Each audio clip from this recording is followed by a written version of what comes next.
You're listening to CFRN, the Christian Financial Radio Network.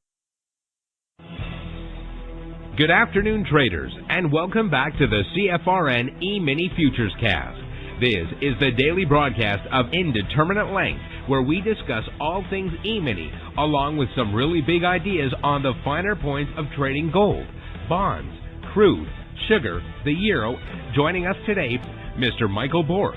From our trading desk in Chicago, Mr. Burton Schlichter. Now, to get things started, let's go to our host and founder in Studio A, overlooking South Mountain, America's largest city park. Here's Dwayne.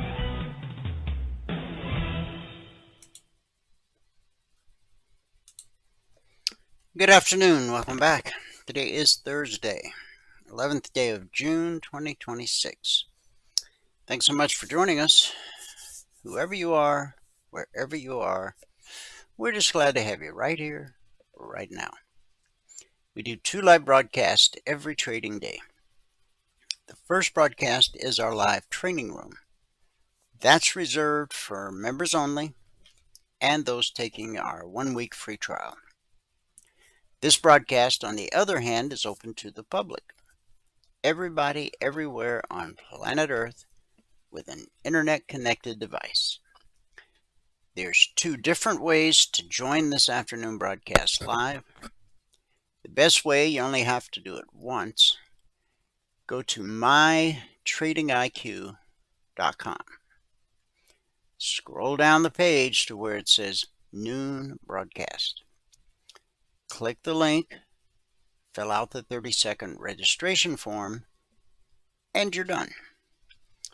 What will happen going forward is every trading day, you'll get an email about an hour before the broadcast starts. In the email, there will be a link. So at 12 noon Eastern, all you do is click the link in the email, and it logs you right into our platform. The benefit of doing it that way, you immediately have access to the question box, so you can ask questions and participate in the discussion. Now, there will be days you're out of the office, away from the desktop, but you still want to join live. And some days you'll be busy, so you can't join live, but you do want to get caught up later. You can do both of those via our YouTube channel, which is easy to remember. youtube.com/CFRN. That's the Christian Financial Radio Network since 2005. Not only do we broadcast live every trading day on our YouTube channel, but we also archive each and every daily broadcast. Currently, there are over 3,000 daily episodes archived for your educational and viewing pleasure.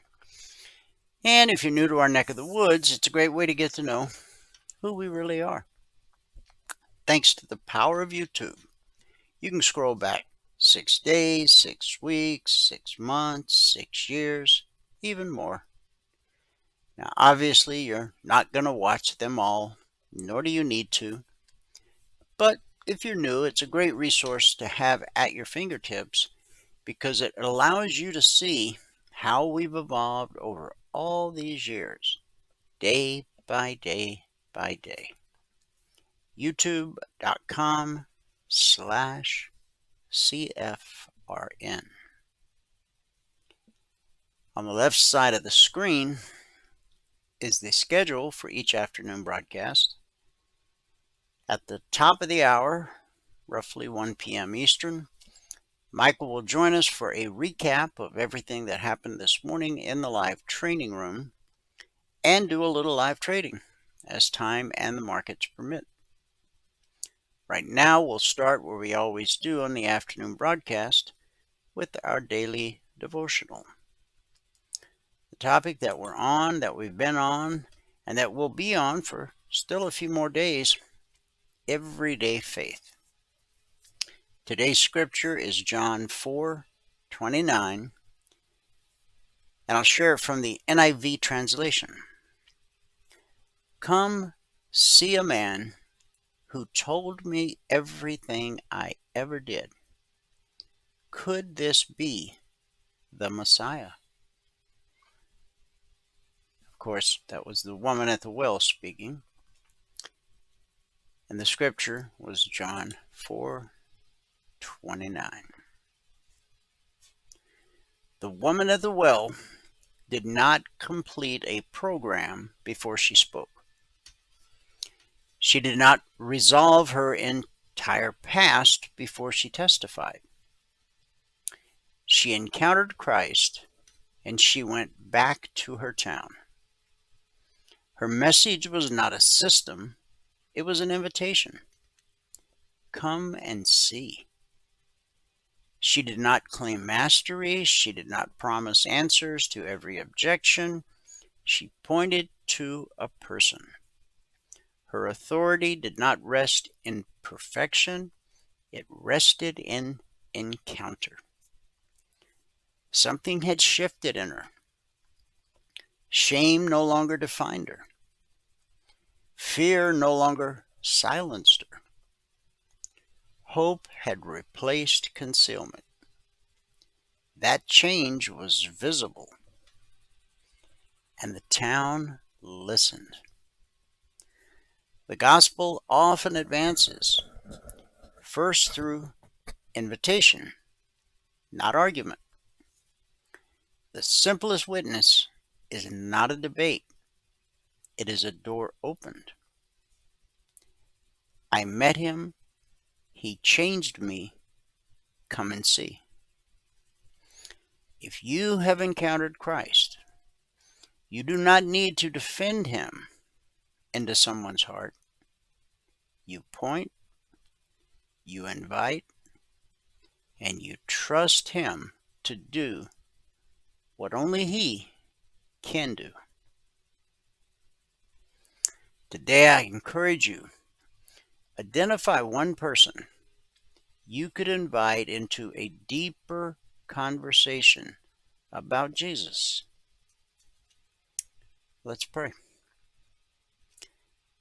Heavenly Father, keep our testimony simple and true. Give us the courage to share with someone else. It's in Jesus' name we believe and pray. And everybody said, Amen. Amen, and happy Thursday. Let me give you the numbers from around the world. And we'll take a look at a couple of headlines. Then we'll go to the alerts, then the charts, and by then it'll be time for Michael to join us.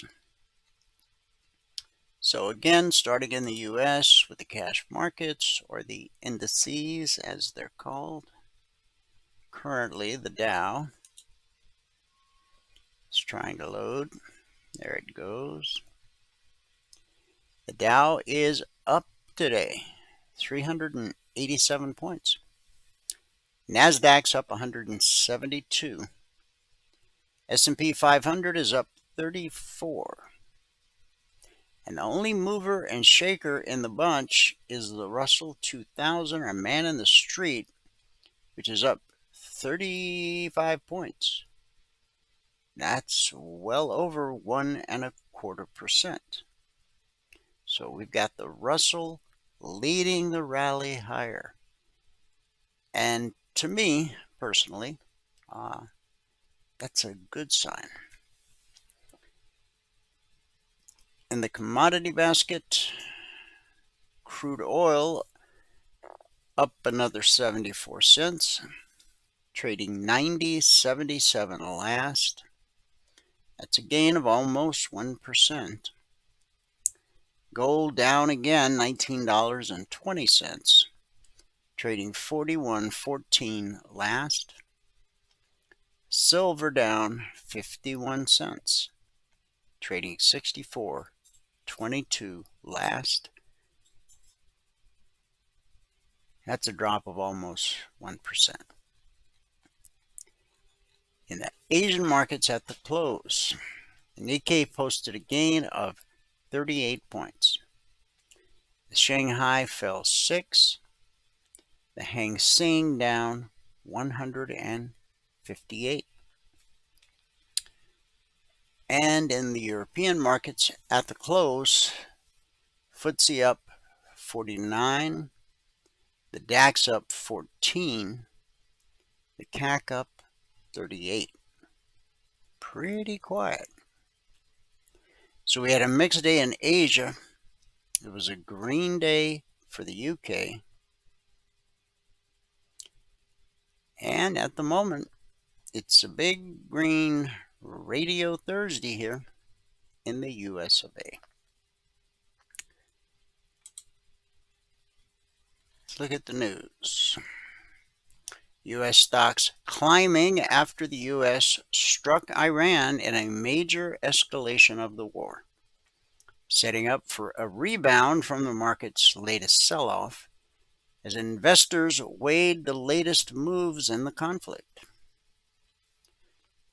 As you've heard me say many times, not proud of the fact, but historically, war is good for the markets. The U.S. latest round of strikes against Iran ended swiftly, leading investors to hope once again that the conflict would soon be resolved. And oil prices had ticked lower after whipsawing higher last night.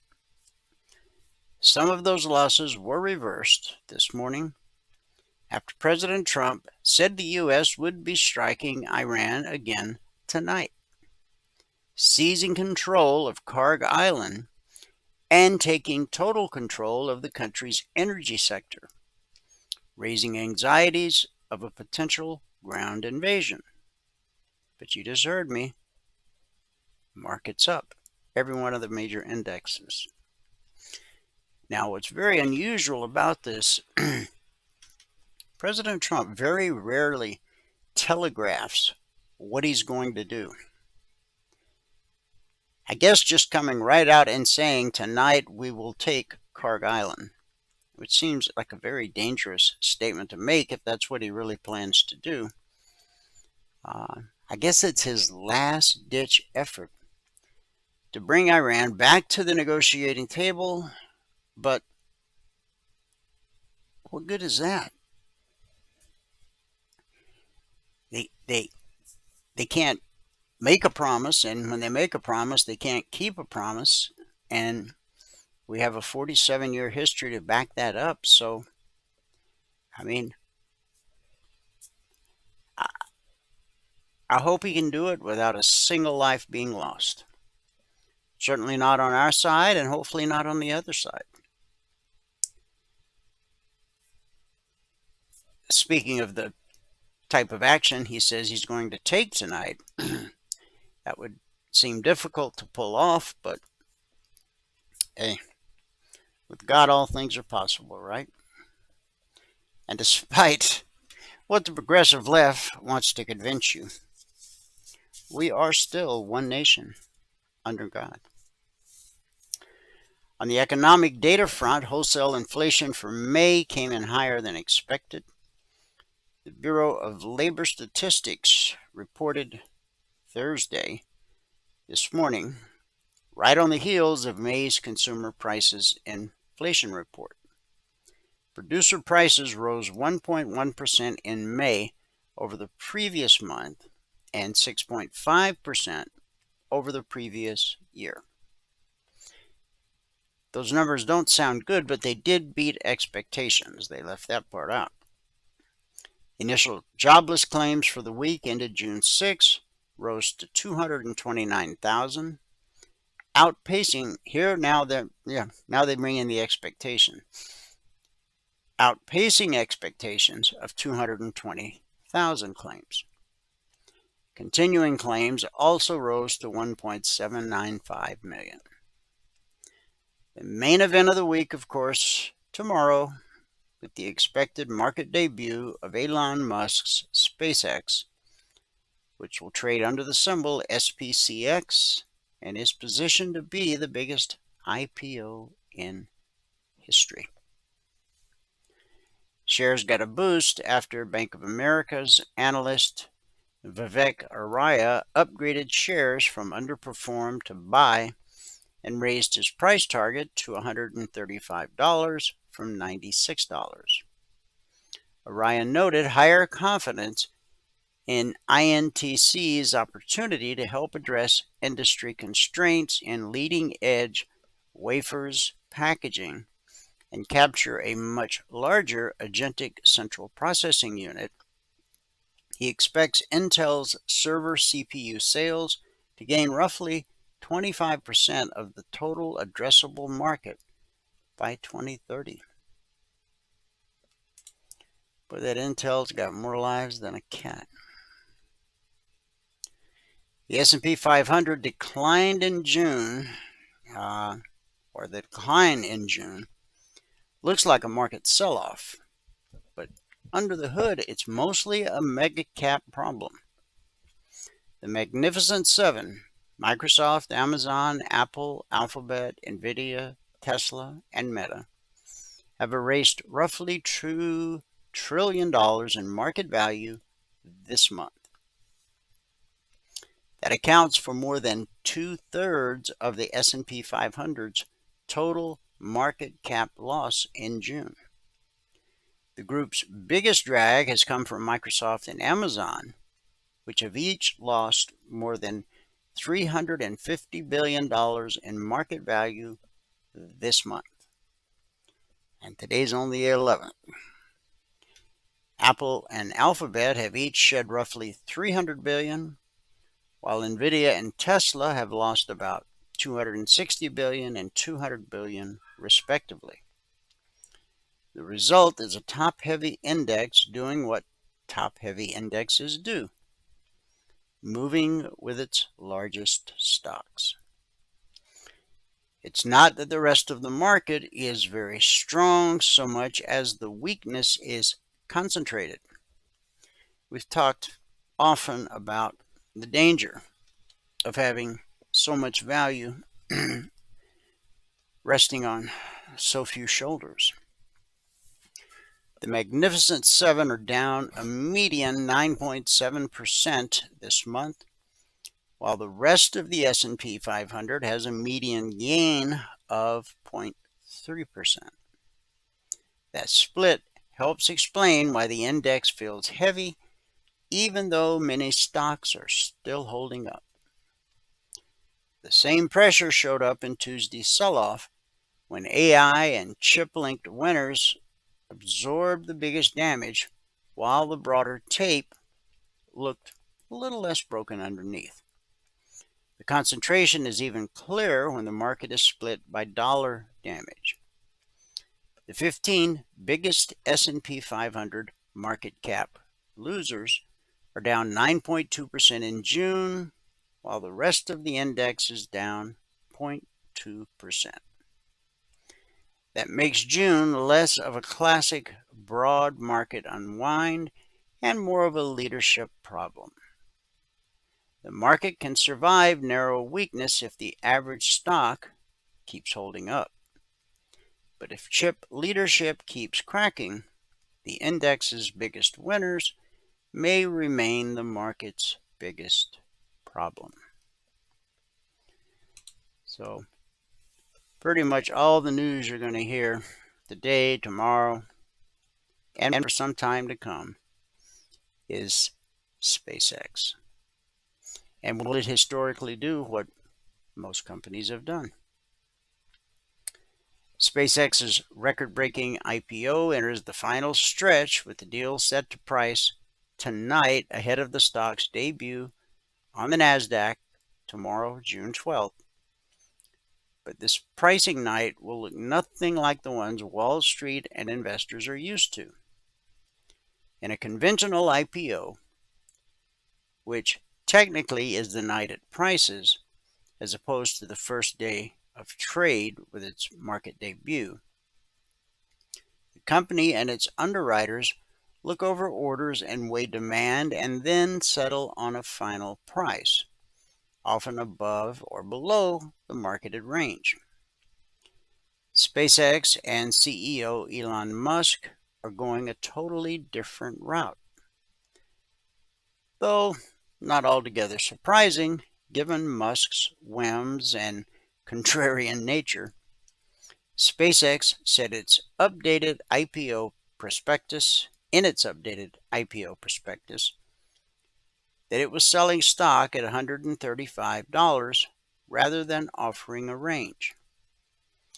The price was fixed before SpaceX's investor roadshow began last week, making tonight's pricing just a formality. At $135 per share, SpaceX will raise around $75 billion and have an anticipated market cap of $1.78 trillion. SpaceX plans to sell 555.6 million shares to hit that $75 billion raise, with underwriters holding a green shoe or option to sell additional shares if demand outstrips the initial allotment of approximately 83 million shares, worth around $11.2 billion. Now, we already know that this thing's oversubscribed like 4 times. The company reportedly told investors it would stop taking orders Wednesday, a day earlier than usual, giving SpaceX and its bankers all of Thursday to determine who gets shares in the largest IPO ever. The biggest open question is how much ends up with retail investors. SpaceX is reportedly targeting a retail allocation of roughly 30%, far above the 5 to 10% typical of most IPOs. But the final figure remains unsettled. Individual investors have been able to place orders through Charles Schwab, Fidelity, Robinhood, SoFi, and Morgan Stanley's E-Trade, among other brokerage platforms, though Robinhood moved its deadline up a day to 4 p.m. Eastern yesterday.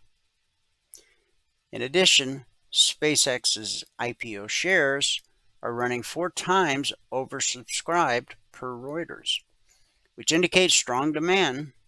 However, this amount is often inflated by institutional investors to make sure they receive enough stock for their clients. In actuality, demand could be less, adding to the uncertainty. Then comes the main event tomorrow morning. NASDAQ's market makers will begin matching buy and sell orders to find an opening price, a process that for large, highly watched IPOs can stretch well past the opening bell. We talked about that in the live training room this morning. So when the markets open tomorrow morning at 9:30 a.m. Eastern, don't expect SpaceX to immediately start trading. By Friday afternoon, though, the world's most valuable private company will be private no longer. And the market, not SpaceX, will set the price from that point going forward. Hundreds of IPO bankers, wealth managers, customs agents, and other staff have been put on notice. Halls of Manhattan bank lobbies are decked with rocket videos. JP Morgan Chase, the country's biggest bank, is planning to throw a party tomorrow afternoon. It's all fanfare over SpaceX's public debut. It comes amid some stock turbulence, with the S&P 500 falling 3% over the past 5 days, but as we just said, the markets are up today. Bankers have closed their order books for the deal and are set to finalize the company's $75 billion raise later today. Meanwhile, one gauge for demand, pre-IPO perpetual futures contracts for SpaceX on the 24/7 crypto exchange protocol Hyperliquid is pricing the stock 20% above its listing price of $135. Anything less than a 10% return on day one would probably tell the market that the deal is not quite as hot as they're expecting. Here's 3 things regular investors should know ahead of what's set to be the largest IPO in history. SpaceX's IPO stands out for its big allocation to retail investors, but that group is far wider than many might think. Last week, JP Morgan CEO Jamie Dimon applauded Elon for democratizing finance by treating individual investors the same way institutions are treated. But for JP Morgan Chase and other banks, individual investors span from private bank clients to everyday mom and pop investors. Think everyone from your next door neighbor to millionaires with financial advisors to ultra high net worth individuals with family offices. Those distinctions matter because the average investor may have far less opportunity to jump in than it seems. Just because you request IPO shares doesn't guarantee you're going to get any.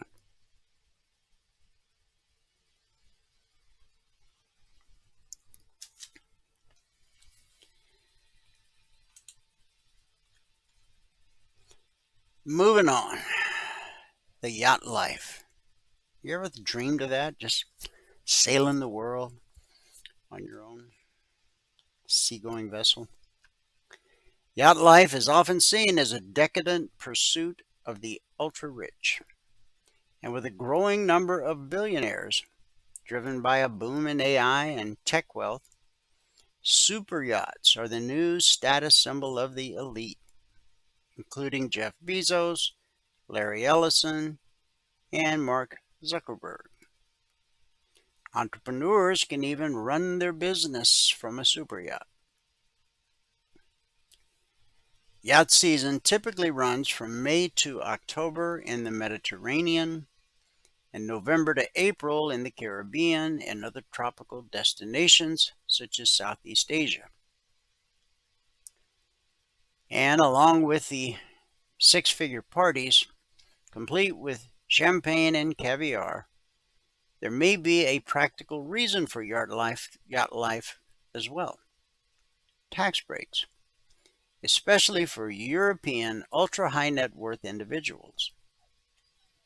European ultra-high net worth individuals have a structural incentive to stay mobile. Not being in one place too long is itself a tax strategy. It's according to author and financial communication strategist Richard Amador.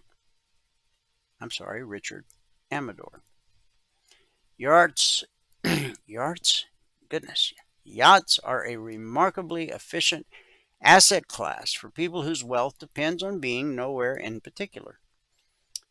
This is why the European UHNWI do a yearly circuit.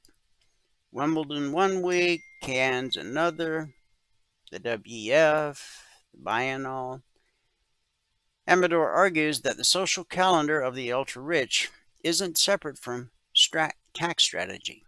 They are the same thing. But this isn't as straightforward as it might sound. Most countries have regulations determining tax residency, which involves more than just physical location. Factors like income, assets, and connections to a country obviously affect your tax status. Attempting to avoid taxes by living on a yacht and avoiding tax residency could be considered tax evasion or fraud. Americans in particular cannot escape taxes, even if they live on a yacht, since they're taxed on their worldwide income. Additionally, Americans living on a yacht may need to pay state and local taxes based on the yacht's registration and where it stays for extended periods of time. So whether you're moving abroad for a job, planning to retire in another country, or choosing to live the yacht life, you'll likely still be paying taxes to the IRS. Unless Trump has his way, which the Supreme Court doesn't seem to want to allow, because he'd rather see us go back to the pre-income tax days when America survived quite nicely on tariffs. Yet somehow tariffs became a dirty word. I really don't know how that happened.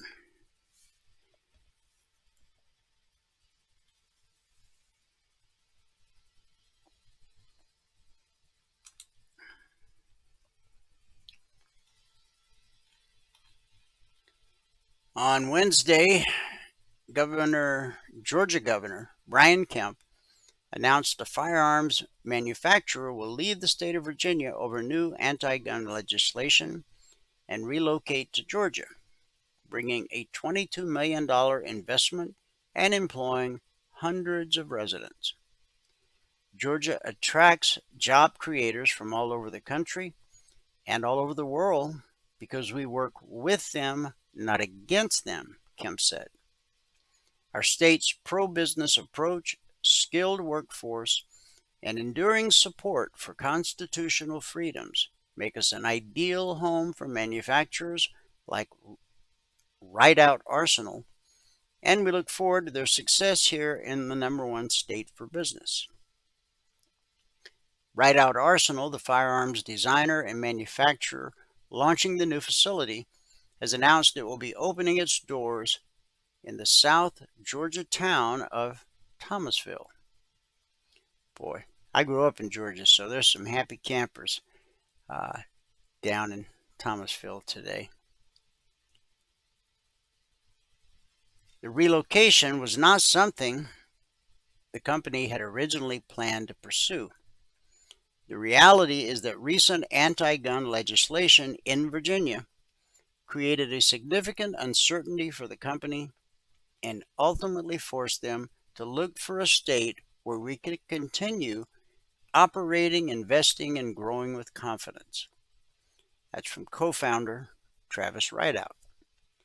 We're excited to bring new jobs and manufacturing investment to Thomas County and are grateful for the warm welcome we have already received. The move comes after Virginia Governor Abigail Spanberger enacted a slew of gun control measures into law, which blocked the sale of certain, doing air quotes here, assault weapons in the Commonwealth and imposed a ban on magazines capable of holding more than 15 rounds.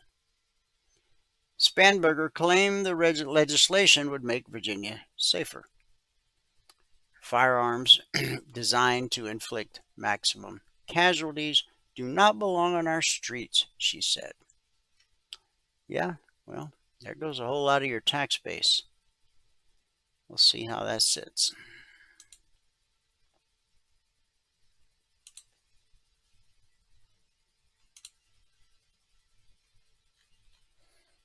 And last, the second largest teachers union in the U.S. may be using pensions to advance their political agenda, according to an education watchdog. The American Federation of Teachers has advocated for fossil fuel divestments, pro-DEI boycotts, and other pressure campaigns. Now, this information comes from Consumers Research. And U.S. Secretary of Labor Keith Sonderling, in a letter today, the letter requests an investigation into whether AFT is influencing public pension trustees to go beyond their fiduciary duties and use their position to advance political priorities? Now, we all know the answer to that question. Millions of educators rely on public pension fiduciaries to retire. While AFT doesn't directly control public pension funds, over 50 AFT-affiliated trustees serve on 27 public pension funds, according to the letter. And there you have it. Logic 247. It's our 24/7 around-the-clock E-mini alert service. Not just E-minis, but also crude, gold, and silver. We're currently in week 410. Over the last 410 weeks, we've issued over 22,500 individual handcrafted alerts. And we've averaged on a weekly basis 20% or less of the alerts being stopped out based simply on market structure and a very simple process we teach all of our passport holders. So far this week, since the markets opened Sunday night at 6 p.m. Eastern, we've issued a total of 52 alerts. One never triggered. Still waiting on the outcome of 12. That was when Valerie did the recap this morning at 7 a.m. Eastern. Of course, she will update it this afternoon as she does each and every day. So with 52 issued and still waiting on 12, we had 39 actionable alerts at the time of the recap. And of those 39, we had 3 stop-outs, which represents 8% of the actionable alerts. Now, the purpose of the logic alerts is to help you learn how to read a chart. Every chart has an opening price, long or short, and then an initial target designed to help you get your goal for the day. In most cases, additional targets, and of course, a final trade to target. If you never actually trade a logic alert, you can still use them for the purpose intended, and that's to learn to read the chart. When you look at a chart, no matter what market it is, no matter what time frame you're looking at, you should be able to spot areas where the market is most likely to encounter potential resistance and potential support. In doing so, you reveal the windows of opportunity that exist between those important points, and that's where you typically find your best high probability, low risk trade opportunities. Now, the logic alerts can come out anytime around the clock. 2 a.m., 2 p.m. Futures trade around the clock. We have traders around the globe. Our day session is their night session, and vice versa. Now, 410 weeks is obviously a very long time, over 7.5 years. But many years before we introduced Logic 247, we had our original alert service, the concierge trade alerts. They're different in a lot of different ways. But for the purpose of this discussion, I'll just say this. They don't come out around the clock. They're published as a static report, typically 5 minutes ahead of the Globex Open each evening. So this Thursday session that we're in today actually began last night at 6 p.m. Eastern. The Thursday session that we're in right now will end today at 5 p.m. Eastern. Not 4 when stocks close, but 5, that's when futures close. Markets will go quiet for 1 hour, and then they'll reopen tonight at 6 p.m. Eastern, and that will be the beginning of the Friday session.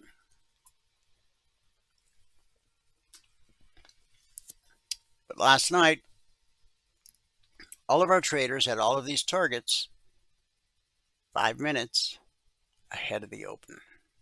The S&P, the Dow, the Russell, crude, the NQ, gold, and silver. So as we go through the individual markets, you'll see these targets drawn out on the chart. Just keep in mind they were published 5 minutes before the market opened. So let's just go look at the charts and see what's happening today. We'll start where we always do with the S&P 500, E-mini futures, the bellwether.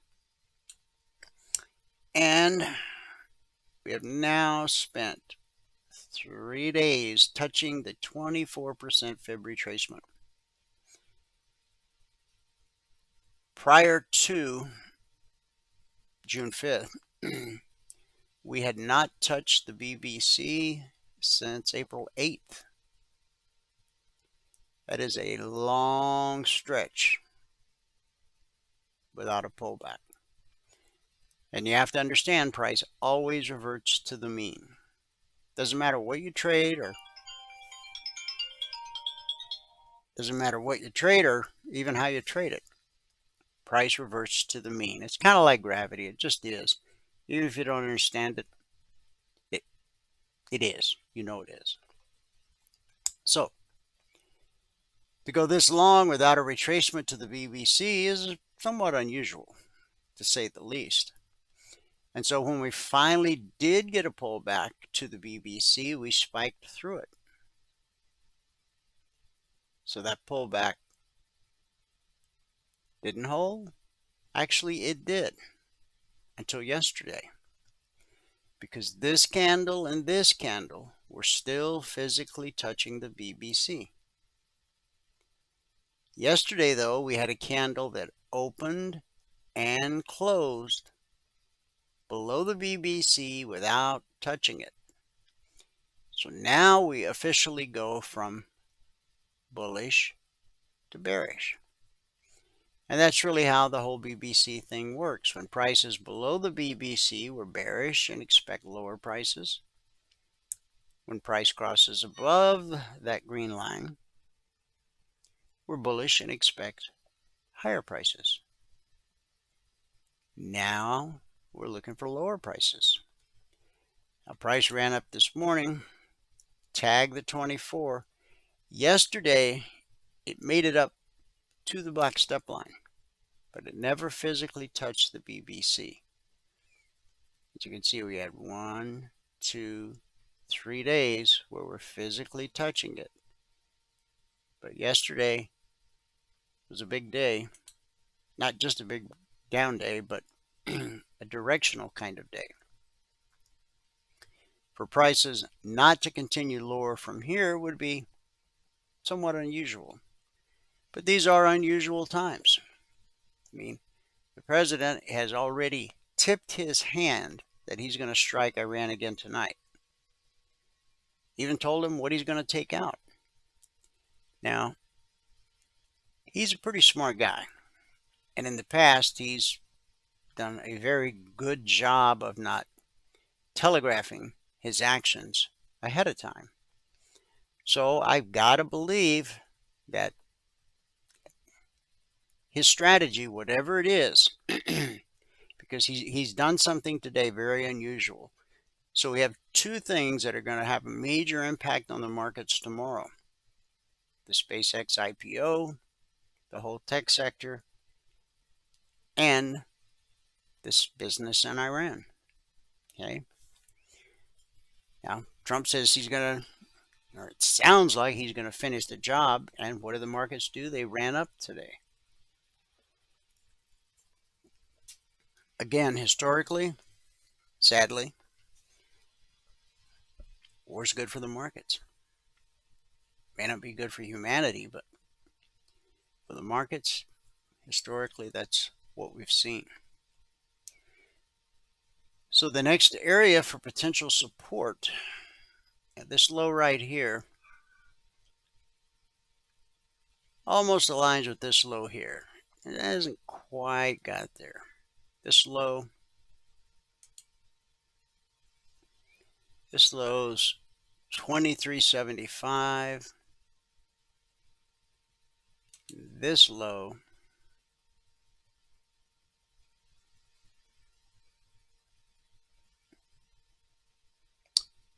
is 32.25. So they're off just a little bit. But once this area is taken out, then it's obvious here that the next major area for potential support is at the 38% fib retracement. And next is the 50, but right in the middle of those, this area right here. So where we had all these tops. And if I put the crosshair right there, that connects with these lows. And it's also where the black step line crossed blue and climbing. Now when the black step line goes from the left side to the right side of blue and climbing, we typically see a retracement to the BBC. That didn't happen. And then it happened again. We got back on the left side of the BBC. We crossed to the right side, and again we did not get a pullback to the BBC. So head fake number 1, head fake number 2. I said when it comes down, it's going to come down hard, and well, that's pretty strong. Yesterday we lost $2 trillion of market value in 2 hours. Yeah, it's a big day. Now, this low is just below where price crossed back to the left side last time. Now, this is where it crossed to the right side. So this whole area right in here, I'm calling it 70.90, but I think that should be good support. Maybe we come down to the 38. Maybe that's the support and we just spike down enough to hit that 70.90 area. And who knows, maybe that'll be good enough support to reverse the market, especially if Trump does finish the job in Iran, as he has promised to do. And it's not lost on him that the midterms are coming, but I think it's quite noble of him that ahead of any political aspirations, now he can't run again, but others in his party certainly will be. He's taking this business in Iran very seriously. And history will remember him as the president who believed in peace through strength. He has tried so hard. He has literally bent over backwards to try and get Iran to, he's got them to the negotiating table. But they failed to make a commitment which we have no reason to believe that they would comply with, even if they made one. So they have, no one can say he didn't try, that he did not try to end this thing peacefully. And anyone that thinks a nuclear Iran is a good idea, you should probably go live in Iran. It's my guess. Because it's not a good thing. Not a good thing. All right. All the alerts, as you know, are created on the 30-minute chart. Nothing magic about 30 minutes. It's just the time frame I chose years ago. And I'm still using it. The vertical line separates today, Thursday. Here's Wednesday. Here's Tuesday. Here's Monday. The horizontal lines are the weekly trading zones. The weekly trading zones are published every Monday morning at 6:15 a.m. Eastern. We've published the zones every Monday for our members since December 14th of 2009. We're closing in now on 17 years. Here's where the ES opened last night. We had a gap lower open, and we hit that short target by the second 30-minute candle. The market opened at 59 and a quarter. And so down to the short target, that was good for 11 points off the open. You're below the BBC. You're below the black step line and red and falling, so you would anticipate lower prices. Now, once we hit the short target, you can see how the black step line crossed red and falling. And that led to a pullback to the BBC. When the step line crosses red and falling, price will almost always head for the BBC. And when the black step line crosses blue and climbing, price will typically drop to the BBC. And the pullback holds more often than it doesn't. But eventually, it will trade through. So from this support, we ran up to the BBC and the zone resistance. When price runs up to a weekly zone, we expect resistance till proven otherwise. When price drops to a zone, we expect support till proven otherwise. Only one of three things happens when price encounters a weekly zone. 70% of the time, it's consolidation. 20% of the time, rejection. 10% of the time, the slice. So we consolidated here at the zone and the BBC, and then we got a leg and a retracement, and the pullback held. And then we got another leg. We didn't make it to the long target. The long target was based off right here where we had a bearish cross yesterday. A bearish cross is when the red line gets below the green line and leads to an extended move. The first time price revisits that area will almost always be good resistance. But we couldn't quite get there. It looks like this high from yesterday, right there, that high was the overnight high. And then once blue and climbing turned to red and falling, down we go. We found support at the zone pretty much to the tick. Support always sends the market looking for resistance, which sends the market looking for support, which sends the market looking for resistance. And now we're back looking for support. What I find of interest looking at this chart, each one of these candles was a big green candle. Now remember, these are 30-minute candles. But when it got up to that overnight high area, it got slapped down. And then this one got slapped down. And then this one got slapped down. And then this one got slapped down. I'm thinking we're going to see lower prices here. Now, looking at this chart, we're sitting on top of support times 3. When red and falling gets directly below price, that becomes potential support. When the black step line gets directly below price, that becomes potential support. And of course, a weekly trading zone, when price drops to a zone, we expect support until proven otherwise. So there's 3 reasons for the market to hold up here. But looking at all these wicks sticking up in the air, I think we're in for a downward surprise here. In fact, where did we close yesterday? We closed right here. So we're still well above where we closed yesterday.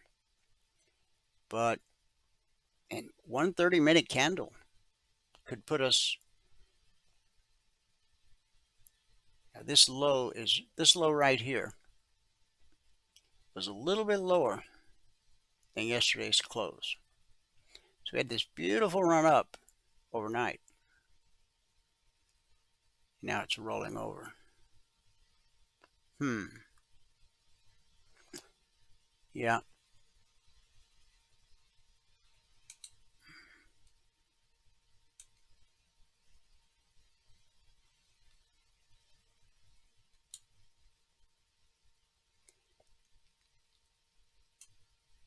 This whole thing looks like a pretty good window of opportunity right here. You could be more conservative. You could drag it down here and you could just do this.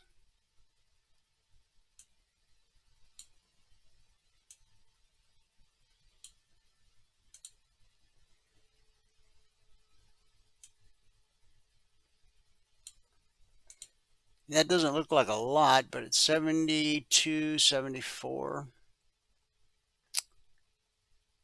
Down to 66. So 8 points. Now that initial area I drew, something like 72.83 down to 72.77. That's a very viable area as well. On the Dow, yesterday during the broadcast, we drew a window of opportunity live in real time. We were basing it off this candle right here. And it was as this candle was forming, we dropped through. We filled it once. We filled it a second time. We filled it a third time. That's not unusual, okay? Now that was only a 20-point window as I recall. From 35 down to 15. Yeah, it's a 20-point window. But again, it was based off this. We needed to break that low, and that meant we should travel to this low. So on the first attempt, we only made it to the bottom of the window. The second time, we made it through the window. And then the third time, we made it well through the window and continued down to where we closed yesterday. We did close slightly off the high of the session, but not by much. Then the black step line crossed red and falling, and off we go up to the BVC. When you have this much blue and climbing chasing price, that's a good indication that this time price may trade through the BVC. We said the pullback holds more often than not, like this one. This pullback spiked it, but it held because the candle is still touching the green line. So we got a leg, and then the step line crossed. Here comes the retracement. Now this is interesting. Price, look how price got rejected on the downside, but then look how it got rejected on the upside.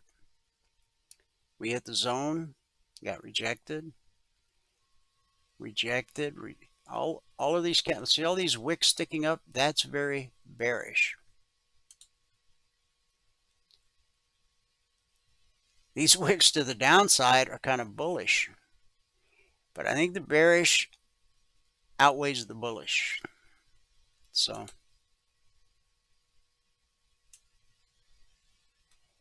this area right here looks decent.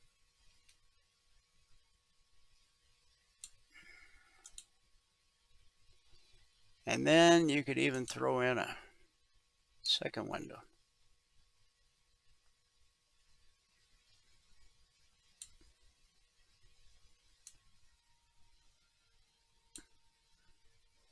Oh, that's too far. Yeah. Those are probably roughly about 20 points apiece. We just touched the top of the window. We didn't enter it yet. And I should have drawn that a little lower because you got to take out this low from this candle. But I've drawn it, so I'll just leave it alone.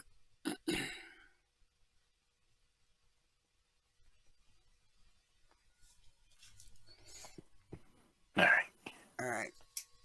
Hey, you're here. I am here. All right, guys, we'll pick up where we left off when I come back. Michael's going to give us a recap of everything that happened this morning in the live training room, and then do a little live trading as time and the markets permit. Yes. Here we go. Bringing it all the way over here. There it is. Okay, looks good. All right. me catch my breath. I literally just came in from home. All right, here we go. Good afternoon, everyone. Today is Thursday, the 11th day of June 2026. Now, if you've not taken a free trial with us, you want to, all you have to do, if you want to take a free trial, is, I'm just going to mute Dwayne. Yep, open mic. Muted. All you have to do is go here to mytradingiq.com, click on the purple button. There's no credit card required for the trial. When you click on that, it's going to bring you to this registration page, which will change tomorrow. But it'll bring you to the registration page, and all you have to do is fill it out. Down at the bottom, make sure you give us a TradingView login ID and hit register. Once you hit register, we'll know that you signed up for the trial, and we'll have your TradingView ID so we can enable the indicators for you so you can get them indicating on your desktop, right? Get your indicators indicating so you can follow along with us during the trial. Now, we had a pretty good day today. Not as good as yesterday, but still a pretty good day. I'm going to add one more to this right now. Still a good day. We're up $1,997 this morning. If you're going to read the spreadsheet, you have to read all the CFTC risk disclosures down at the bottom. Today, as I said, is the 11th day of June 2026. We made 189 ticks on the NQ, 63 on the Russell, 135 on the YM, and only 5 on the ES. Now, these were all at the high of the day, and this one, the high of the day was 15, actually. And we stopped out. The last trade we did on that, I think we stopped out. And that put us at $1,997.50 on the morning session. Today, it took 3 minutes and 2 trades to get to the goal for the day at that point, of $110 a contract, or $1,100 with 10 contracts on. And we took a total of 44 trades this morning with 3 stop outs, putting us at 93.18% of our trades being break even. Hey, these numbers are really good this month. A lot in the 90s so far, knocking on wood. But so on the month now, we're at $11,792 over 9 business days, $1,312 per contract. It's the first time in a couple of months we've been up above my 1,200 mark, which I like to be. On the year now, we're at $106,412 over 98 business days, averaging $1,085. I like that to be over 1,200 too. We'll get it back there, I hope. You know, as long as we have some good volatility and keep getting, you know, a bunch of trades, that we should be all right, especially if we keep them in the 90 percentile. Anyway, following the 24/20 blueprint, if you quit trading when you get the goal for the day and you add 1 contract per month, so far this year, you would have only had to work 14.9 hours. If you did everything exactly like I did, and you had the same slippage and everything else, you'd be up $49,802 in those 14.9 hours, trading 6 contracts right now, which averages out to $3,342 per hour. $3,342 per hour. Pretty good money if you can get it. Now,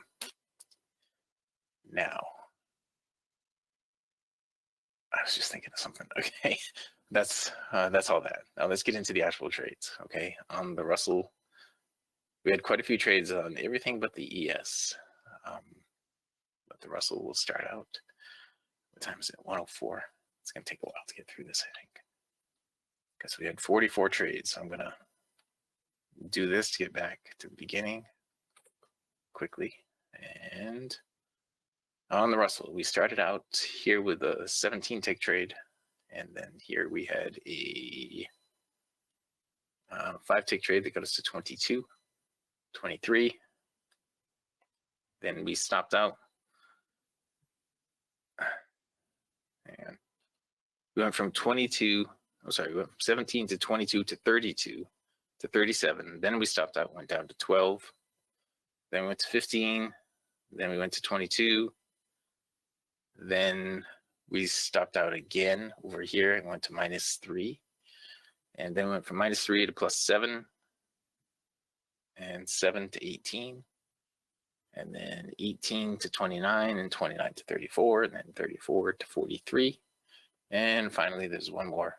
This might have been the last one. We went from 43 to 63. And that was it on the Russell. Okay, so it was pretty good trading on the Russell this morning. Go here right now. It's got a trade right now. If we get a down close, if I can find my DOM, and we get a down close. So find out where the high is on this. The high is at 66.9, so it'd be 64.9 right now. So it doesn't go up any higher than 66.9. It'd be 64.9. I'll sell. And let's see, 67.2. So now it would be 65.2. This is what I do. Okay. Now let's just Hang on, let me make sure the window stays on top. Okay, and find out where the high is again. The high is at 67.9. The midpoint is right here at 66, so it can't go any higher than it has. 67.9 down to 65.9 is what you'd be selling right there. Okay, that is 20 ticks below the top of the bar. 20 ticks below the top of the bar. So the bar is going to close right here at 66.0. It'll fill me here at 65.9, hopefully.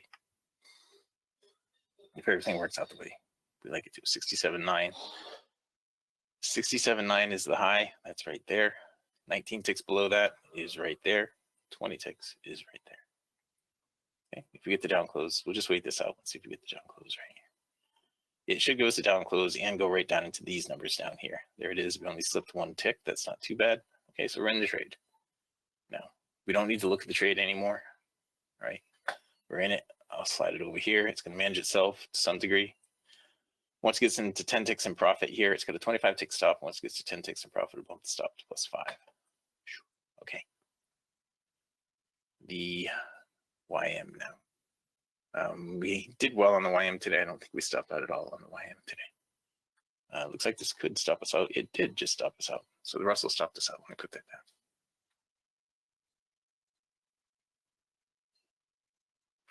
Okay. The YM almost has a trade here right now too. Okay, I don't know if that's gonna stop out, but it does have a trade here right now. Here. There's the YM trade. All right, that's got a 25 tick stop too. But let's go back to the beginning of the YM right now. We're in the trade. I'll let you know if it bumps the stop to +5 or not. All right. I just said we hadn't had to stop out all day on the YM. We might get one here, but it's in the positive right now. I'll bring this one over too so we can just watch it as it works itself out. All right. Once this gets down to 29 right here, it's going to bump the stop to +5. Okay.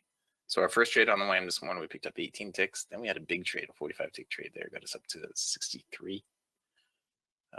It almost got there. Got us up to 63. And then our next trade, from 63, we went to 68. Right, from 68 to 79, then 79 to 101, then 101 to 106. Still haven't bumped it. Then 106 to 111, 111 to 120, and 120 to 135. And that's where we wrapped it up with the YM. Okay. And there it just gave us 5 ticks. I don't know what happened at the very end there, but it gave us 5 ticks. I am just going to check that. It actually gave us 3 ticks. Okay, so let me write that down.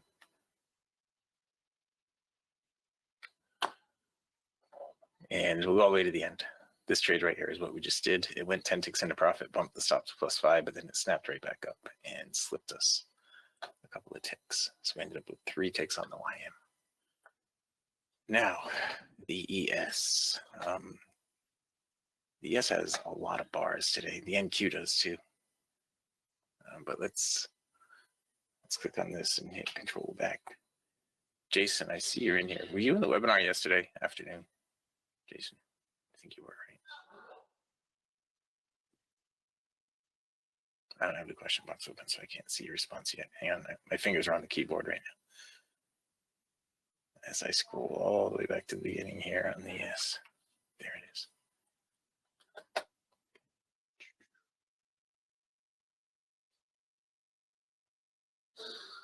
Okay.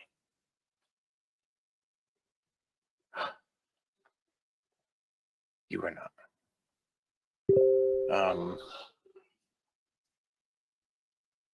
Our first trade on the ES here was 4 ticks. Unmuted. Hopefully I got that one right there. No, I'm good. We got 4 ticks on the first one. Then we had 8 ticks on the second one, got us to 12. Then we had a whole bunch of bars in here before the next trade. Got a break even. A bunch more bars. Then here we went from 12 up to 13. We had a break even. There was another one here. We went from 13 to 15, and then we stopped out, and that brought us down to 5. And that was our last trade. Look at all these bars on the ES today. There were just a ton of them. on the 7 range. A ton of them. All right, and there's not a trade here right now. And that was the yesterday. We didn't have that many trades, and we ended up with just +5. The last trade we did was a stop out. The NQ, however, to control him back on that guy. Take my phone.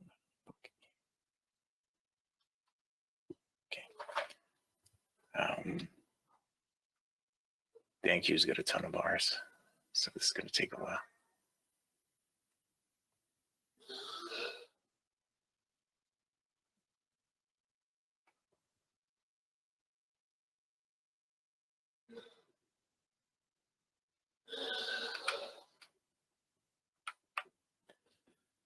All right, so our first trade on the NQ was right here. We picked up 12 ticks on that one. I think that was our first trade of the morning. We got that one for 12, and then we got the ES for 4, and that's where we got the cold flu day from. Well, we picked up 12 ticks on the first NQ trade, and then we went from 12 to 22. We had a bunch of trades on the NQ.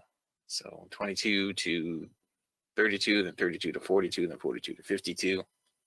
So we had a few of those, and then we finally had a big trade. Went from 52 to 93, then 93 to 99, then 99 to 109, 109 to 129, and then 129 to 135, 135 to 145, 145 to 155, and then we had a bigger trade, 155 to 180, and then went from 180 to 182, and 182 to 189, and I guess those are all in there somewhere. 182 to 189, and that's where we ended it on the morning session. It was 189. It was pretty active trading on the NQ today. It was a mess trading early on. I don't know if it is right now. Yeah, see how thin it is? See how thin it is right here? There was no liquidity in it right now. So, I could put a trade on right here, and it filled down here, and it looked like it hits 10 ticks. It hits my 10 tick target, my 10 tick stop, and then slip me 12 ticks. Something like that, because you lose 6 ticks just in the fill. So the NQ, we did trade it quite a bit today, but it was messy trading. Anyway, that is it. So it is 1:13. We have 16 minutes left. That's how it works out most days. We have 16 minutes. The NQ right now has got a short. Okay, and 10 ticks in profit again. It still looks like 10 ticks.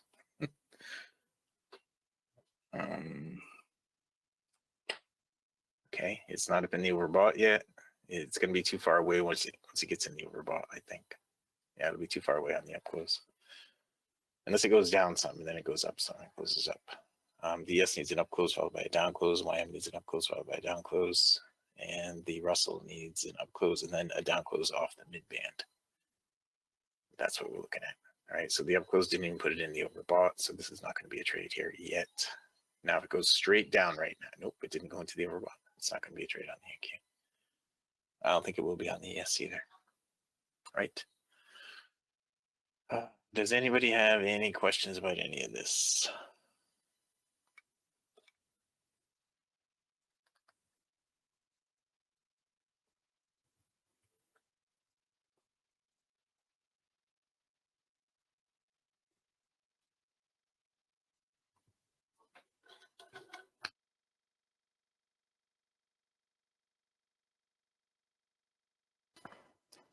All right, no trades in here, no trades in here yet.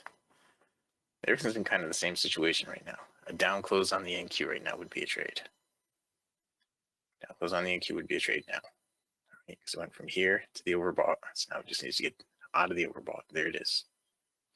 Okay, and that gave me 10 ticks. I'm done. The ES didn't do it. The YM didn't do it, and the Russell didn't do it. But the NQ, I think it gave me 10 ticks. Let me see. It did. I'll show you.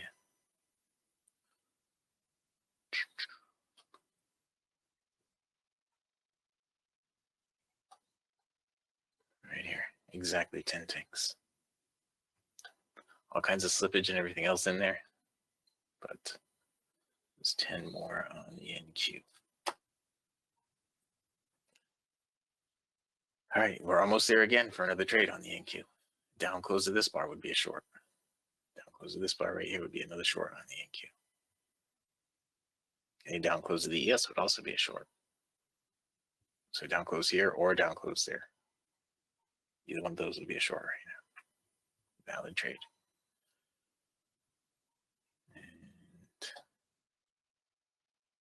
All right, we didn't get one on the NQ. The ES could still be a trade. It's not yet, but it could still be a trade. The NQ is too far away. The ES is now just about, the ES is too far away too. So cancel, cancel, cancel.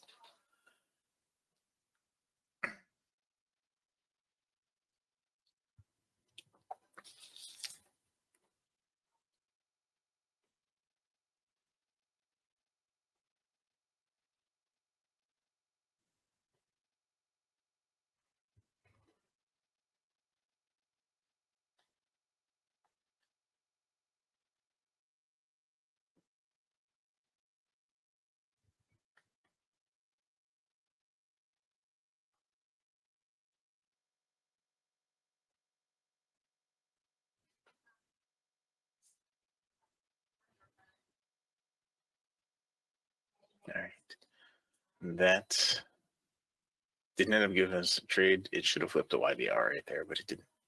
I kind of want to see, let's spread this out a little bit and crunch it up and see how we're doing here. Now, I had said this morning, I had given some numbers out this morning, and I don't know if we hit them all. I don't know if we hit any of them. I think this was the number right here that I was saying, this one right here. And the next one down would have been right here. All right, so if we look at where we are right now, let's just go with where we are right now. This is the leg length down. Right now, it kind of broke into a sub leg length here. So it was kind of messy the way it's all coming together.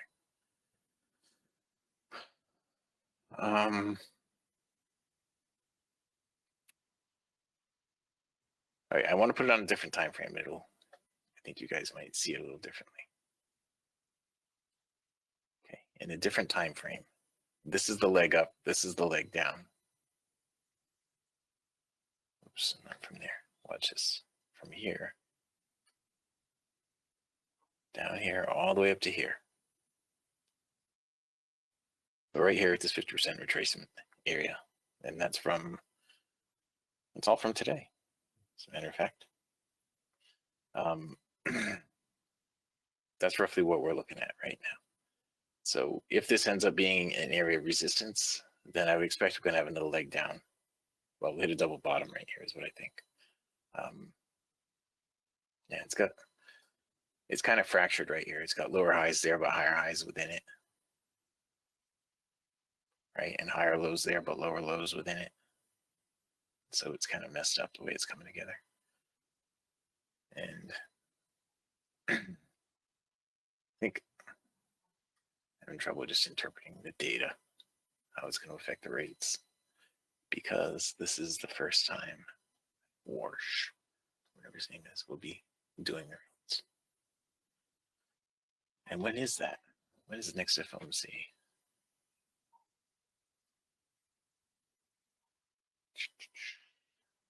Or is that next week?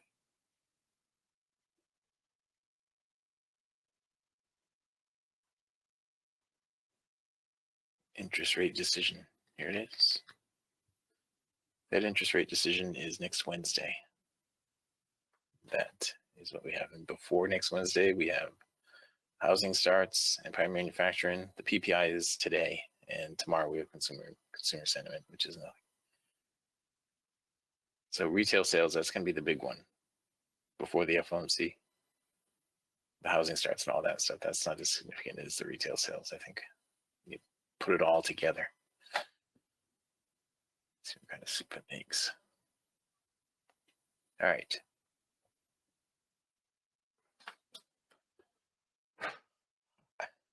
We need a down close on the ES right here.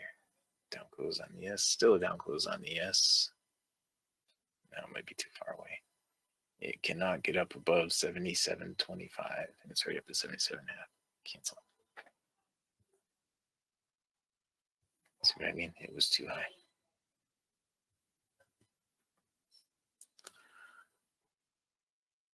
All right, it is 1:21. Now it is Thursday. So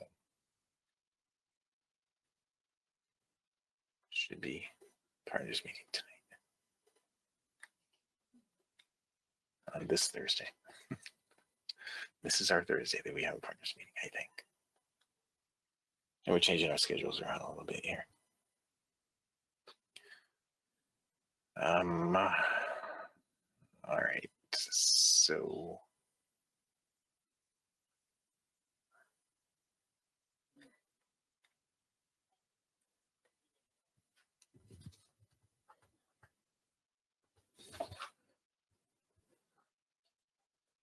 we want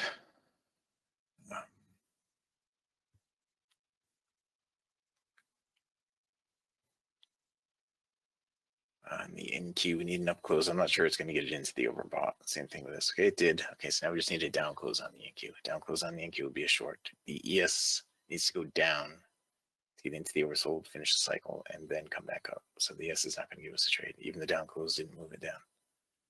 Watch the NQ here, though.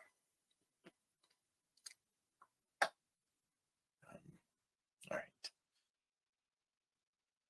So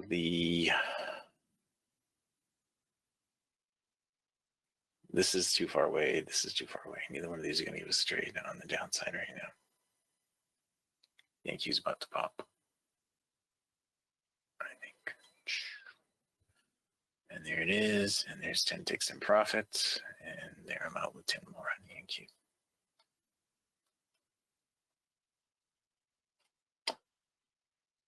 And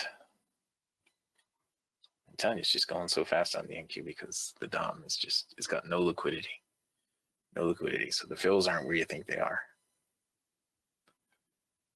It seems when it's hitting the targets are sticking, but the actual entry is not. Now we didn't go full cycle here, so we're not going to have a trade there. This is too far away now. We're not going to have a trade there. And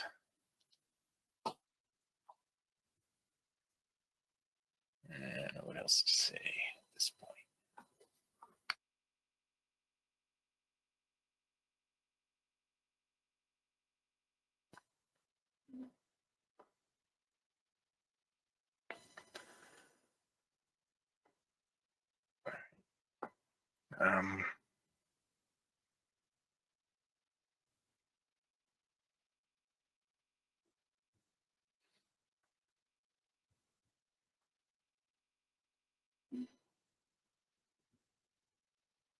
We don't have anything there or there. We just flipped the YBR there. This is not going to be a trade on the NQ on the down close. All right, now for the session, we're just barely positive. We had one stop out on the Russell, it was minus 25. We had 3 10-tick trades on the NQ, so we're plus 30 there, and we have 3 on the YM. So for the session, we're positive, but just barely. And we have about 5.5 minutes left, so hopefully we can get something else here. We don't have the goal for the day yet in this session. YM could give us something here right now. Good. The Russell could also give us something here.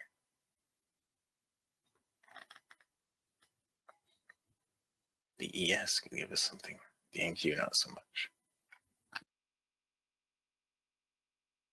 The ES needs a down close followed by an up close. The Russell and the YM just need a down close. The ES did not give us the down close first. Could still turn into something, but it's not yet.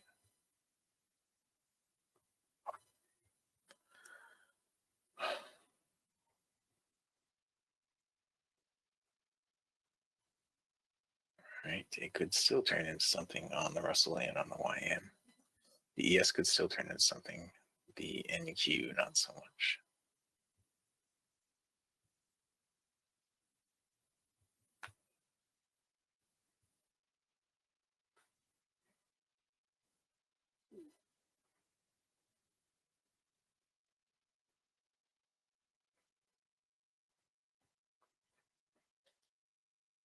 All right, the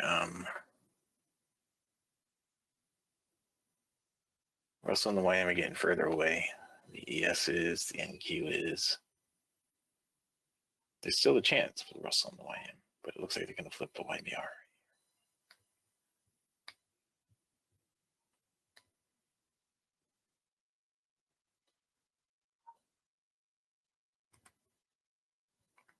No, there's not a chance for any of them.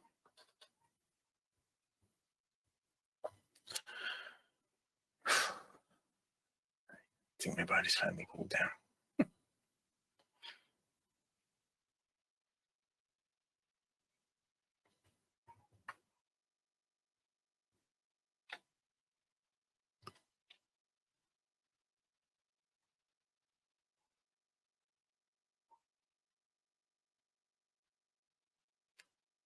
Flip the YVR, flipping the YVR. Didn't get it there, we did get it here. So it's possible to have something on the yes at this point. I have 3 minutes left to get the goal for the day.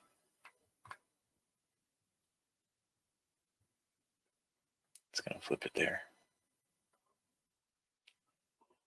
This hasn't painted. Let's do that. That's gonna paint on the close. That's gonna change. That's changed. That's changed.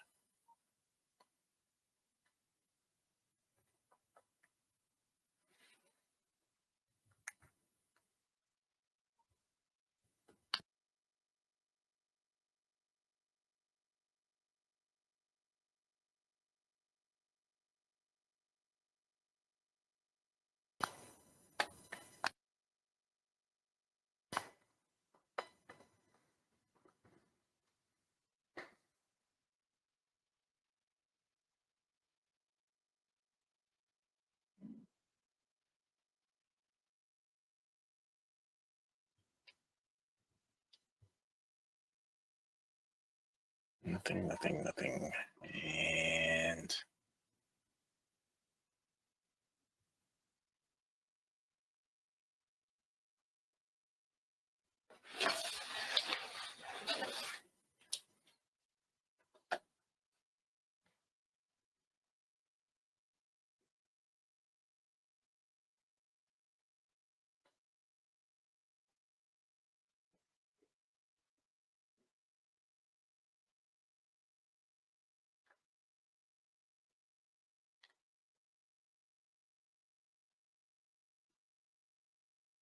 all right, we just gapped up on everything. Something happened. Something just happened to make everything gap up like that. We didn't have any trades on there, sadly. We would have hit the target on every one of them if we had to trade. But I don't know what just happened there, but somebody's happy about something. Let's go check. GE's happy. Nope. GE's bouncing around, but that was my one stickler today. The one that didn't make it green. Did he just say that right now?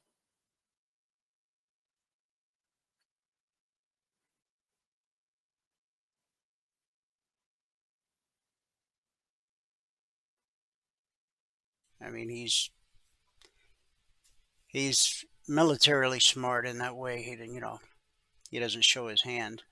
So the fact that he just comes right out and says, "Okay, tonight I take Cargill," and I don't know, but he didn't just say it. That news has been out there for a while. I just took an NQ trade, and that's going to be the one that's that got us 8.5 points. Something so 30, definitely happened somewhere. Yeah, something's definitely happening. I took one NQ trade, and I can't believe I got the fills that I got, but it was 8.5 points is what I got. I'll show you. Trying to click on that.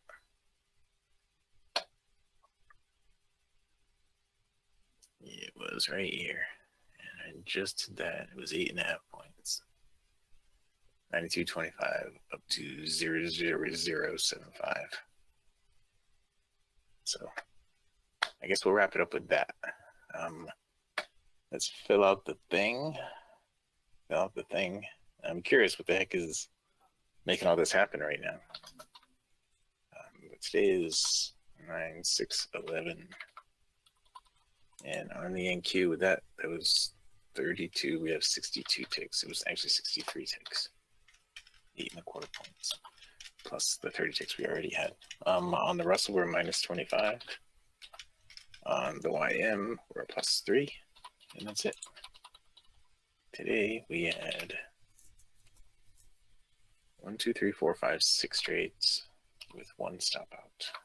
And today we had I think we had 16 minutes again today. So let's carry all this down. Paste this one. We got the goal for the day, which is what I like to get. And this should be 109. All right, so in this session, we made 63 ticks, 33 on that last trade on the NQ. Minus 25 on the Russell, plus 3 on the YM, puts us at 2050 in this session.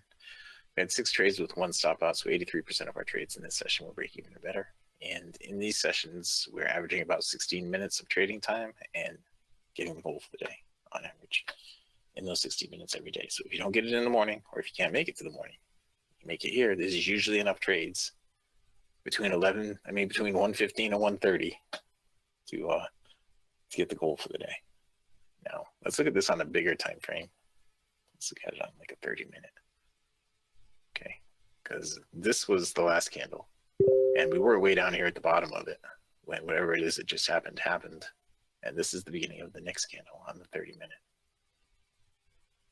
So where were we? If we go to like a 5-minute, let's go to a 1-minute.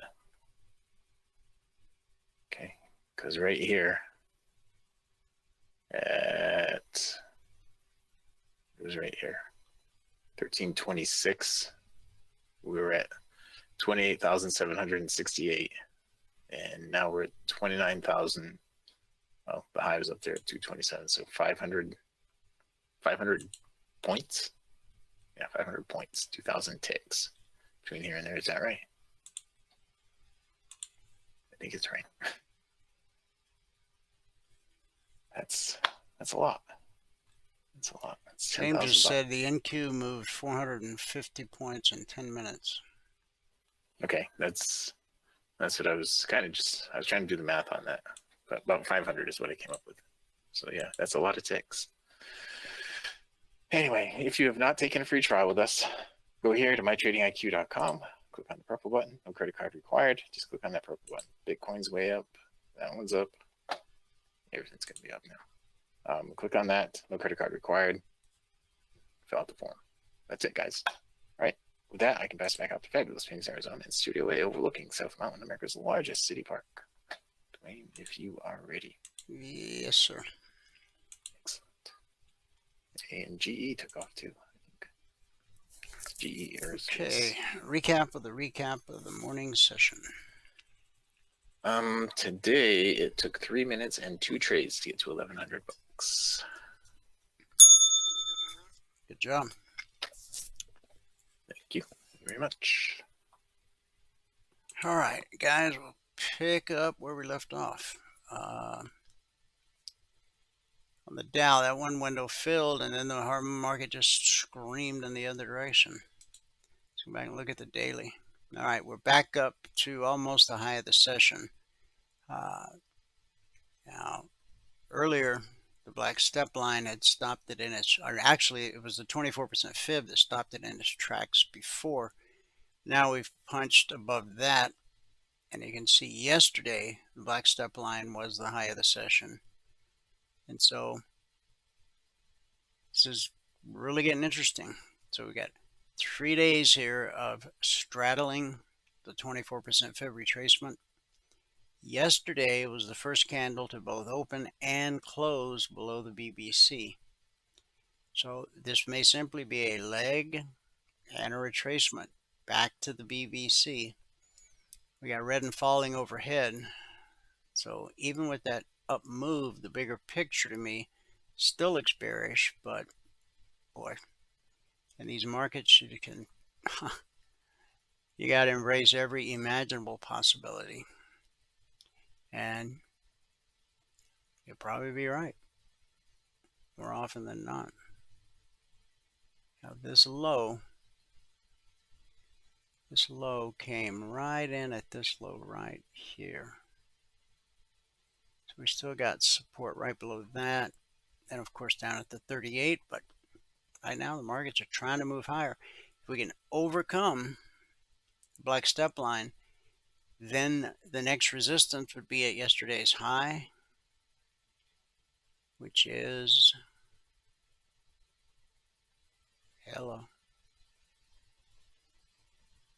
74.04 and 3/4.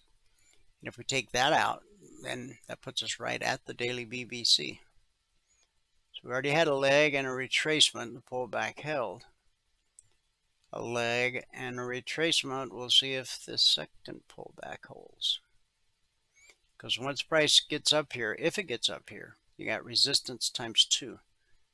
BBC and red and falling. Well, markets just got very interesting. And that took us through the CTA long target on the Dow. Now, potential resistance overhead at this high and at this high.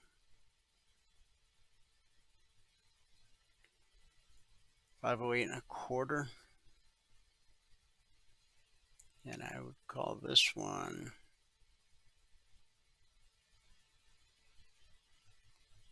50800. Yeah. And what did we spike up to so far?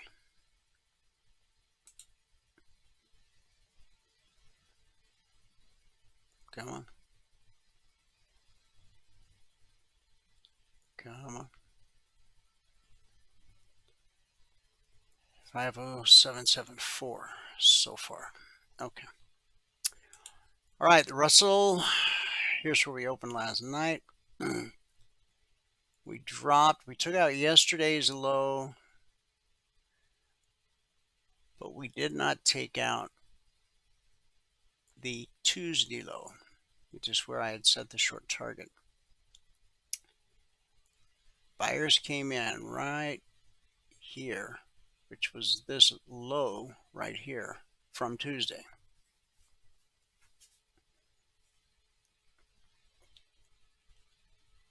Now we're in a huge down move from this low. This candle opened right here and took us up above the BBC, and at that same important price, important area right there, similar action. So we got a leg and a retracement, a leg and a retracement, a leg where we hit the CTA long target, which was based simply off where blue turned to red. And then we got a pullback to the BBC and the pullback hill. Now on the Dow, remember I was mentioning earlier, for those of you that were tuned in, that things look very confusing because we had all these wicks to the upside, which is typically bearish. And I said we also have all these wicks to the downside as typically bullish. So and we did manage to fill that first window of opportunity, but that was it. So now the Russell still has 2 more zones overhead for the week. We've taken out yesterday's high. We haven't closed above it yet, but we have traded above it. And so if we close above yesterday's high right here, then the next potential resistance should be right up here, 29.24. And above that, 29.26.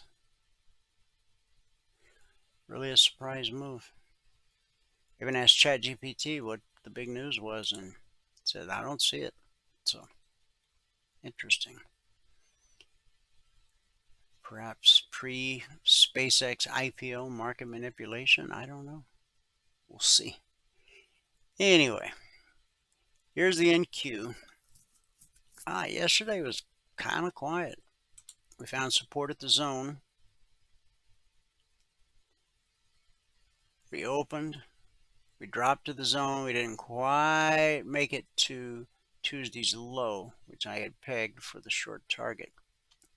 We got above the BBC, leg retracement, leg retracement, leg retracement.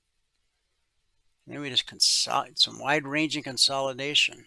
See these wicks to the downside, wicks to the upside? That's just unusual. But the NQ did hit the CTA long target based off that whatever just happened. And that was based off not just this high, but if you look further left, go back to Tuesday, right here. So you got this big wick sticking down and a wick sticking up. Put your crosshair right in the middle. That gives you yesterday's high, and that also gives you pretty much today's high so far. And we spiked it just a little bit. Now, if we continue upwards, we got the zone to deal with here. Then you've got this area right here. Wick sticking down, wick sticking up, put the crosshair in the middle. 29,435. And then right above that, you got a bearish cross. So when you have a bearish cross, that's where the red line gets below the green line that leads to an extended move, which found support at a zone. But anyway, when you have a bearish cross, it leads to an extended move. The first time price revisits that area will almost always be good resistance, at least the first time up. So that just might be where we're heading. We got to get through this area first. 29,440. First, we got to take out the zone, then 29,440, and then this area where the bearish cross happened, which is basically 511. Interesting stuff. Crude oil. Well, whatever it is, it had the opposite effect on crude. Now, the other day, I drew in this guy. And I said, based on this head and shoulders pattern up here, that once we broke that neckline and measured it out from the top of the head to the neckline, and that gave us a potential price on crude for the week of like 82.50. Well, we certainly haven't got to 82.50 yet, but we are heading in that direction. That's for sure.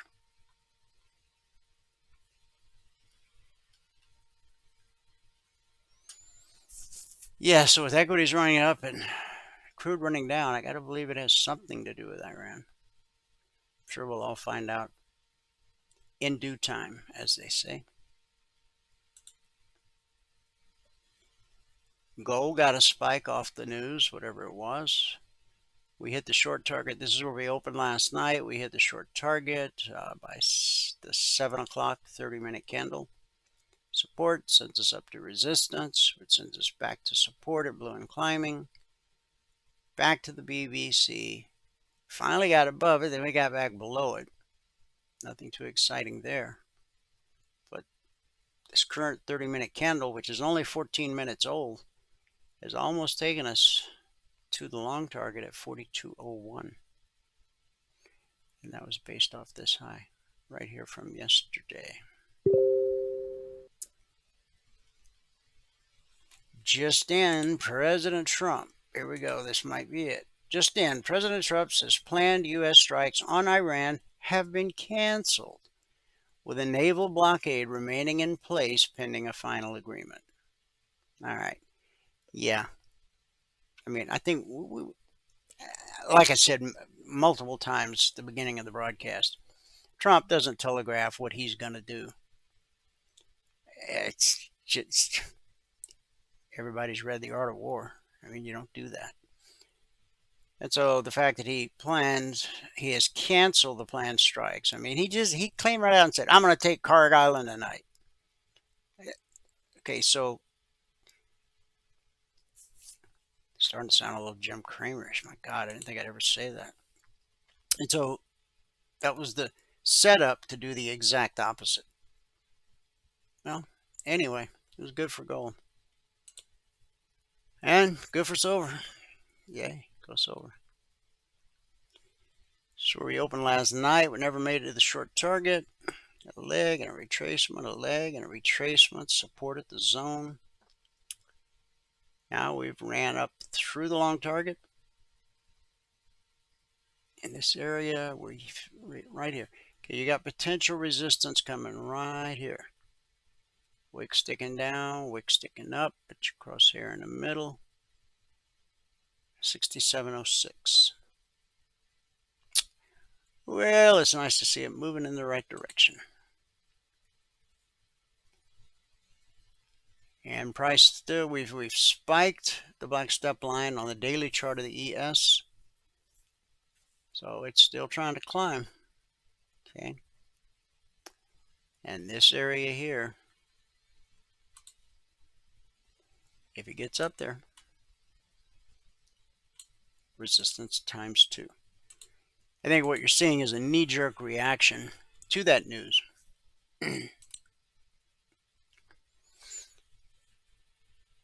All right. We've run over, guys. I've got to cut it short. Thanks so much for tuning in. Whoever you are, wherever you are, may God continue to richly bless you with His mercy and with His grace. And I'll see you at the bell.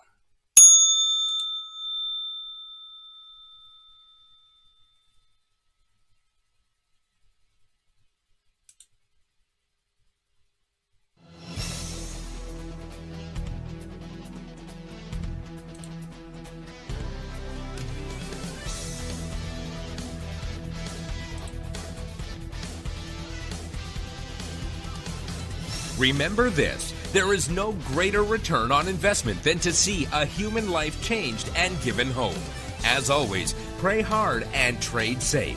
Any financial information discussed on this show is simply the opinion of our host, Dwayne Reeves, his co-hosts, and guests. To learn more about trading E-mini futures or to take a 1-week free trial in our live trading room, call 1-866-928-3310.